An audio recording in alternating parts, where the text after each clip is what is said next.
रात का सन्नाटा था। चारों ओर शांति थी, लेकिन भीतर कहीं एक बेचैनी थी। जीवन की भागदौड़, अधूरे सपनों और न मिलती उम्मीदों के बीच तुम थक चुके थे। तभी उस निस्तब्धता में एक हल्की सी रोशनी तुम्हारे कमरे में फैली। वह कोई सामान्य रोशनी नहीं थी, वह थी मां लक्ष्मी की उपस्थिति की आभा। धीरे धीरे वो स्वर तुम्हारे हृदय में गूंजा,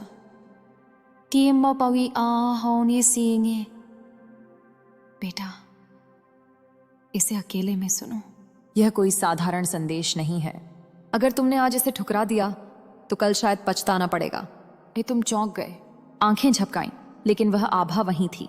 सामने मां लक्ष्मी खड़ी थी, करुणा से भरी, लेकिन आंखों में चेतावनी की चमक थी। मां लक्ष्मी की वाणी, मैं तेरे घर आई हूं न सोने के लिए, न केवल धन देने के लिए, बल्कि तेरी आत्मा को जगाने के लिए। बहुत बार मैंने तेरे दरवाजे पर दस्तक दी, लेकिन तू मोबाइल की स्क्रीन में, शिकायतों में और दूसरों की तुलना में इतना उलझ गया कि मेरी आहट तक नहीं सुन सका। आज मैं फिर आई हूं, लेकिन इस बार चुपचाप सुनना, क्योंकि यह वह अवसर है जो बार बार नहीं आता। मां ने आगे कहा, तू हमेशा कहता है मां मेरी किस्मत कब बदलेगी, पर क्या कभी सोचा कि किस्मत बदलने से पहले इंसान को अपनी सोच बदलनी पड़ती है। मैं वहां नहीं ठहरती जहां आलस्य है, जहां शिकायत है, जहां दूसरों की बुराई और खुद से दूरी है। मैं वहां ठहरती हूं जहां श्रम है, जहां श्रद्धा है, जहां आभार है। भले झोपड़ी हो, लेकिन दिल साफ हो। आत्ममंथन का समय तुम चुपचाप सुनते रहे। मां लक्ष्मी की वाणी में ऐसा जादू था कि तुम्हारा मन भीतर तक हिल गया। हर शब्द मानो तुम्हारे जीवन का आईना बन गया हो। तू धन चाहता है, लेकिन मन का धन खो चुका है। तू सफलता चाहता है, लेकिन ध्यान कभी केंद्रित नहीं करता। तू शिकायत करता है कि भाग्य साथ नहीं देता, लेकिन भूल गया कि भाग्य का निर्माण कर्म से होता है, करुणा से होता है। मां की आवाज में अब मिठास के साथ दृढ़ता थी। तू सोचता है मैं केवल सोने चांदी के रूप में आती हूं, पर मैं तो हर मुस्कान में हूं, हर सच्चे रिश्ते में हूं, हर उस कर्म में हूं जिसमें सच्चाई और प्रेम है। जब तू किसी भूखे को रोटी देता है, जब तू किसी दुखी को सांत्वना देता है, वहीं मेरा निवास है। मां का चेतावनी भरा संदेश। लेकिन सुन, अगर आज भी तू मेरी बातों को हल्के में लेगा तो रोना पड़ेगा, क्योंकि समय रुकता नहीं। जो आज अवसर है वही कल पछतावा बन जाता है। मैंने तुझे बार बार संकेत दिए, कभी किसी अचानक आए पैसे के रूप में, कभी किसी अच्छे अवसर के रूप में, पर तूने सोचा यह तो संयोग है। नहीं बेटा, वह संयोग नहीं था, वह मेरी कृपा थी जिसे तू पहचान नहीं सका। जीवन के बदलने की शुरुआत अब मां की वाणी में करुणा झलक रही थी। तू सोचता है कि मैं केवल अमीरों के घर बसती हूं, पर मैं तो उस हृदय में बसती हूं जो अपनी मेहनत पर विश्वास रखता है। गरीब को मैं छोड़ती नहीं, बल्कि उसके भीतर हिम्मत जगाती हूं ताकि वह खुद अपना भाग्य लिख सके। याद रख, मेरा आशीर्वाद उन पर पहले बरसता है जो दूसरों की मदद करते हैं बिना किसी स्वार्थ के। मां की सलाह, परिवर्तन की राह। बेटा, आज से 3 काम करना शुरू कर दे। पहला, हर सुबह आभार के साथ दिन की शुरुआत कर। दूसरा, जिस काम को छोटा समझता है उसे सम्मान दे। तीसरा, अपने मन की नकारात्मकता को बाहर निकाल। देखना, मैं खुद आकर तेरे घर द्वार पर दीपक जलाऊंगी। तेरे घर में प्रकाश फैलेगा और तेरे जीवन से अंधकार सदा के लिए मिट जाएगा। तुम्हारी आंखों से आंसू बहने लगे। पहली बार किसी ने इतनी सच्चाई से तुम्हें झकझोरा था। वो कोई साधारण आवाज नहीं थी, वो थी मां लक्ष्मी की आत्मीय पुकार। मां ने धीरे से कहा, बेटा मैं तेरी मेहनत से बहुत खुश हूं, लेकिन मैं चाहती हूं कि तू खुद को कमतर न समझे। तेरे भीतर वह शक्ति है जो पर्वत को भी हिला सकती है, पर तूने उसे डर और असफलता की दीवारों में बंद कर रखा है। मैं आई हूं तेरे भीतर का वह दीपक जलाने जो बुझने नहीं दूंगी। जीवन में संकेत, ध्यान रखना। जब अचानक कोई अच्छा अवसर मिले, जब कोई पुराना कर्ज लौट आए, जब कोई खोई चीज मिल जाए, समझ लेना वो मैं हूं जो तुझसे कह रही हूं, अब तू सही राह पर है। और अगर अचानक कुछ रुक जाए, कोई योजना असफल हो जाए, तो समझ लेना मैं चाहती हूं तू कुछ और बेहतर करे। कभी भी असफलता को शाप मत समझना, वह तो मेरा संदेश है कि तेरा स्तर अब ऊपर बढ़ने वाला है। माँ की ममता भरी फुसफुसाहट। मैं तुझसे नाराज नहीं हूं बेटा, बस चाहती हूं तू जाग जाए। तेरे भीतर जो शक्ति है वह सोई हुई है, उसे जगा। जब तू सुबह उठकर धन्यवाद मांग कहेगा, मैं वहीं तेरे पास रहूंगी। जब तू किसी की मदद करेगा, मैं तेरे कर्मों में बस जाऊंगी। जब तू अपने जीवन के लक्ष्य को सच्चाई से साधेगा, मैं तेरे मार्ग की हर बाधा हटा दूंगी। धीरे धीरे वह दिव्य आभा मंद होने लगी। मां ने मुस्कुराकर अंतिम बार कहा,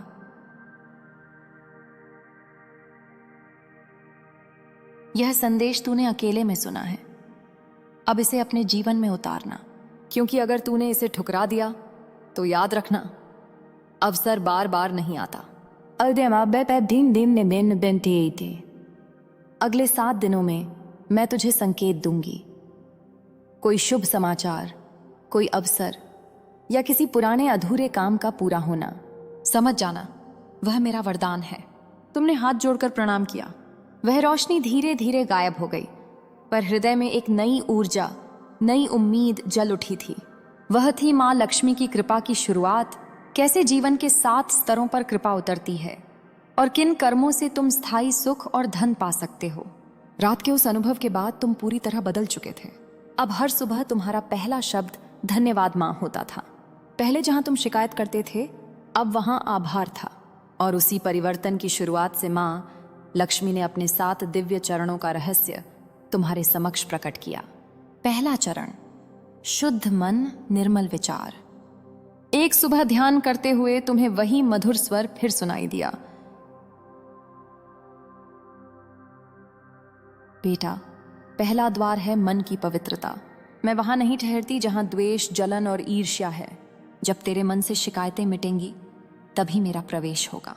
दूसरों की सफलता से जलने की जगह उन्हें आशीर्वाद देना सीख, क्योंकि जब तू किसी के लिए शुभ सोचता है तो ब्रह्मांड तेरे लिए कई गुना शुभ भेजता है। यह प्रकृति का अटल नियम है।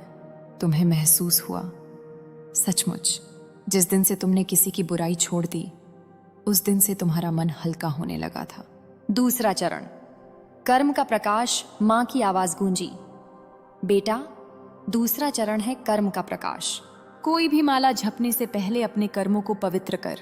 मेहनत को पूजा समझ और काम को साधना, क्योंकि मैं उन हाथों में बसती हूं जो कुछ ना कुछ रचते हैं, चाहे वह शब्द हो, कला हो या परिश्रम का पसीना।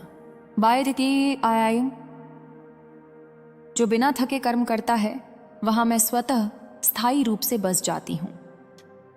तुम्हारे मन में वो दिन घूम गया जब तुमने बिना मन के काम किया था।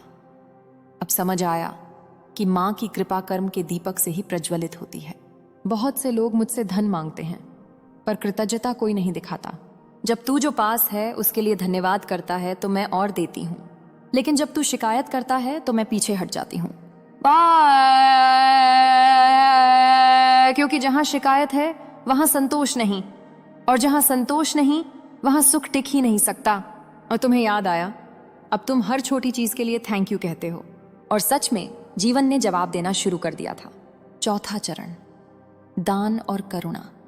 मां की आंखों में गहराई थी जब उन्होंने कहा,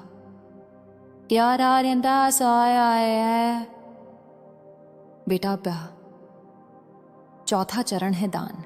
धन तब तक अपवित्र है जब तक उसमें दूसरों की भलाई का अंश नहीं। जब तू किसी जरूरतमंद की मदद करता है, मैं तेरे धन को 10 गुना बढ़ा देती हूँ। आज में उद्देश्य निरादीप में देता है। और जब तू अपने सुख में किसी का दर्द भूल जाता है, तो मेरा आशीर्वाद धीरे धीरे पीछे हट जाता है। इसलिए याद रख, हर महीने थोड़ा सा हिस्सा किसी गरीब, विद्यार्थी या अनाथ के लिए रख। तू देखेगा वह लौट कर तेरे घर को भर देगा। तुम्हारे मन में गर्व और विनम्रता दोनों का संगम हो गया था। 5वां चरण, श्रद्धा और विश्वास। मां ने कहा, बेटा, विश्वास वह कुंजी है जिससे मेरी कृपा का ताला खुलता है। अगर तू खुद पर विश्वास नहीं करेगा तो मैं तेरे जीवन में स्थायी रूप से नहीं ठहरूंगी। जब तू मुश्किल समय में भी यह कहे, मां मेरे साथ हैं, तो समझ लेना मैं तेरे हर कदम के साथ हूं। पर जब तू डर और संदेह पालता है तो तू खुद मेरे हाथों को पीछे धकेल देता है। ये तुम्हारी आंखों में दृढ़ता झलकने लगी थी। अब डर नहीं था, केवल विश्वास था। 6ठा चरण, समय का सम्मान। बेटा, छठा द्वार है समय का सम्मान। मैं कभी भी उस घर में स्थायी नहीं रहती जहां लोग समय को नष्ट करते हैं। जो सुबह देर तक सोता है, जो अपना दिन बिना योजना के बिताता है, वह मेरे आशीर्वाद को व्यर्थ कर देता है। जी, जो उठते ही लक्ष्य तय करता है और शाम को आत्ममंथन करता है, मैं उसके साथ चलती हूँ जैसे छाया साथ चलती है। ये तुम्हें एहसास हुआ कि हर खोया हुआ अवसर, हर विलंब असल में तुम्हारी ही लापरवाही थी, माँ की नहीं। सातवां चरण, प्रेम और सकारात्मकता। अब माँ की आवाज में करुणा और मिठास घुल गई। सातवां चरण सबसे गहरा है, प्रेम। मैं प्रेम में बसती हूँ। जो प्रेम देता है वही मेरा सच्चा भक्त है। प्रेम केवल किसी व्यक्ति से नहीं, अपने काम, अपने परिवार, अपने जीवन से भी कर। जब तू हर चीज को प्रेम से करता है तो तेरे चारों ओर एक ऊर्जा बनती है। वही ऊर्जा समृद्धि को आकर्षित करती है। और इसलिए कभी भी खुद को या दूसरों को अपशब्द मत कहना। मीठे शब्द तेरी किस्मत को मीठा बना देंगे। मां का अंतिम वरदान। मां ने कहा, बेटा, अब तू जान चुका है मेरे 7 चरणों का रहस्य। अब तेरे जीवन में जो भी होगा वह तेरी सोच का प्रतिबिंब होगा। तू जैसा बोलेगा वैसा ही ब्रह्मांड तेरे लिए रचेगा। इसलिए अपने शब्दों को आशीर्वाद बना ले। जब तू कहे मेरा दिन शुभ है, तो सच में दिन शुभ होगा। जब तू कहे मेरे घर में लक्ष्मी है, तो मैं वहीं स्थायी रूप से रहूंगी। मां की विदाई धीरे धीरे वह दिव्य स्वर मंद होने लगा। कमरे में हल्की सुगंध और गर्माहट फैल गई। तुम्हारे मन में अब कोई डर नहीं था, केवल एक स्थायी विश्वास था कि मां लक्ष्मी सदा तुम्हारे साथ हैं। वो बोली, बेटा, अब मैं जा रही हूं, लेकिन मेरे शब्द तुझ में रहेंगे। जब कभी निराशा आए, इन्हें दोबारा सुन लेना, क्योंकि यही तेरा दीपक है। जब याद रख, मैंने तुझे बुलाया इसलिए था क्योंकि तू तैयार था बदलने के लिए। अब कर्म कर, आभार रख और मेरे साथ अपने हर दिन को उत्सव बना। तुमने आंखें बंद कर प्रणाम किया। मन से निकला, मां, अब कभी आपको ठुकराऊंगा नहीं।